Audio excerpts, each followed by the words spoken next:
రోజు వైఎస్ఆర్ పార్టీ మీద జగన్ గారి మీద మాజీ ముఖ్యమంత్రి మీద కారాలు మిరియాలు నూరే తెలుగుదేశం పార్టీ మళ్ళీ అదే వైఎస్ఆర్ పార్టీ అడుగుజాడల్లో వారి చెప్పుల్లోనే కాళ్ళు పెట్టి ఈరోజు నడవడానికి ప్రయత్నం చేయడం అనేది శోచనీయం. వారు చేసిన ప్రయత్నాన్ని విరమించుకొని ఈ కాలేజీలన్నింటినీ ప్రభుత్వమే నిర్వహిస్తే అది వైఎస్ఆర్ పార్టీ చేసిన తప్పులు సరిదిద్దడానికి పనికొచ్చిందిగా ప్రయత్నం చేసినట్టుగా ప్రజలు భావిస్తారు.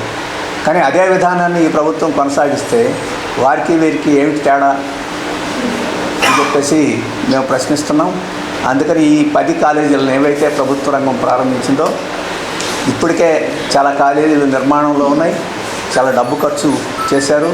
ప్రభుత్వం ఉచితంగానే భూములు ఈ కాలేజీలకు అన్నిటికీ ఇచ్చారు. మళ్ళీ ఇప్పుడు చంద్రబాబు గారు చెప్పింది అంటే దాన్ని పూర్తి చేయడం కూడా ప్రభుత్వమే చేస్తుందని, దాని పర్యవేక్షణ కూడా ప్రభుత్వంలోనే ఉంచుతామని, దాని యొక్క విధి విధానాలు కూడా ప్రభుత్వమే రూపొందిస్తుందని అని చెప్పేసి ఇప్పుడు చంద్రబాబు గారు చెప్తున్నారు. మరి ప్రభుత్వమే భూమి ఇచ్చి, ప్రభుత్వమే నిర్మించి, ప్రభుత్వమే నిర్వహించి, ప్రభుత్వమే పర్యవేక్షణ చేస్తే ఇక ప్రైవేట్ వాళ్ళకి ఎందుకు ఇవ్వాలి? అంటే వాళ్ళ డబ్బులు లాభం చేసుకోవడానికి వాళ్ళకి ఇచ్చి ఖర్చు అంతా మీది పెడతారా అని చెప్పేసి అడుగుతున్నాం. అందుకని ఈ 10 వరకు ఏవైతే ప్రభుత్వం ప్రారంభించిందో వీటిని ప్రభుత్వం రంగంలోనే ఉంచాలి, ప్రభుత్వమే నిర్మించాలి, ప్రభుత్వమే నిర్వహించాలి. ఇది సామాన్య ప్రజల కోసం నిర్వహించాలని చెప్పేసి మేము డిమాండ్ చేస్తున్నాం.